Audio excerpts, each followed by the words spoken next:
Top 5 Survivor Durant best plays of all time. We're going behind the mind.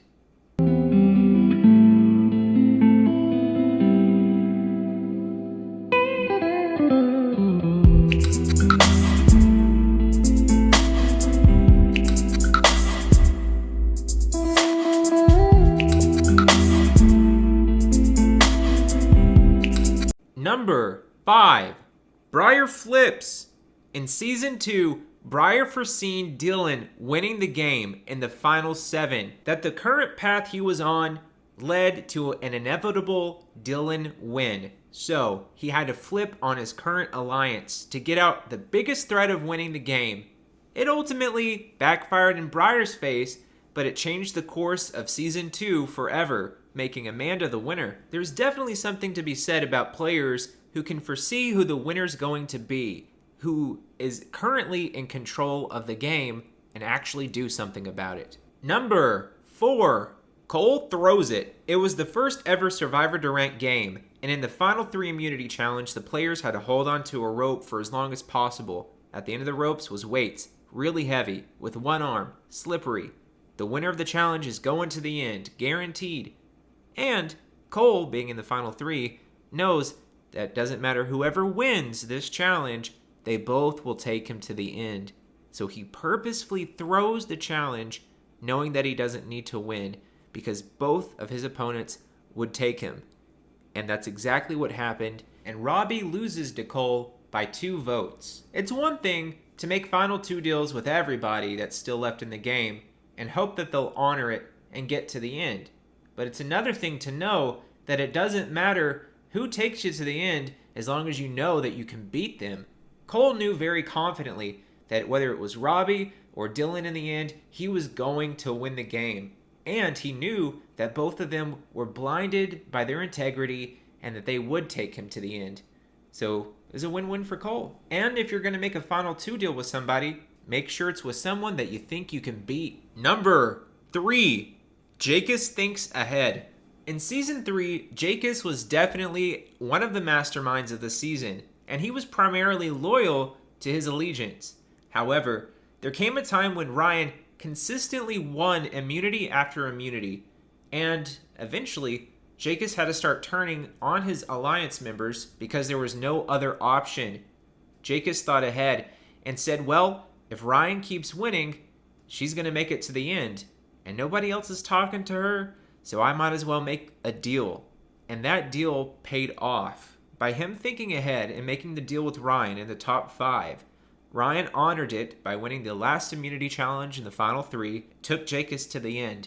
Then it was the dominant social game versus the dominant physical game. And we seen who won in the end. Earlier, we talked about how Briar took fate into his own hands by looking ahead and realizing that the way the game is going to lead to a Dylan win. And here, Jacus does something similar, but also comes to the conclusion that it might not necessarily be up to him. If Ryan keeps winning, there's nothing that Jacus can do about it, except what he can do about it. That's what separates Jacus from all the other players. Someone like Lena or Mahaley also noticed that Ryan kept winning and kept winning. And it's not unpredictable to guess that she could win the next challenge and the next challenge. But Jacus is the only player that actually did something about it and took precautions for that measure and made a deal with her.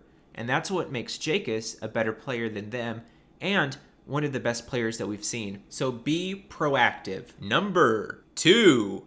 Nate hides the hierarchy. In Season 5, Nate at all times had an iron grip on the game by having not only his close allies at his side, but making sure that his close allies had close allies. And there was a pecking order from the get-go, one that no one recognized until it was too late, or they stroked each other's egos and made sure that their sacrifice would not be in vain. This made players like Peyton feel good when they were finally voted out, and never once did anyone question Nate's intention behind any order that he gave out. The answer is Nate is doing what is best for Nate, but no one's seen it coming. And one by one, Players were voted out just like dominoes, landing to an ending that Nate had planned out for a very long time. This is next level gameplay to not just be so good at the game socially, but to cover it up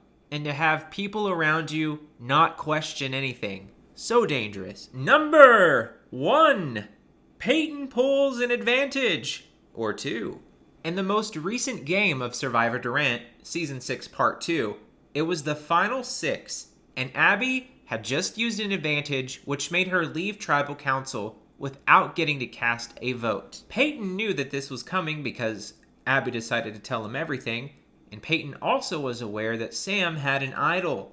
But Peyton had a target of who he wanted to go home next. The more threatening Cameron, a player who seemed to be on top strategically. At the time, Peyton had 2 advantages on him. First, an idol nullifier, and second, a steal a vote advantage. First, before the voting begins, Peyton stands up and publicly steals Cameron's vote, getting to vote twice. Then, when Peyton goes to vote, he predicts that Sam will use his idol for Cameron. So, Peyton uses his idol nullifier against Cameron.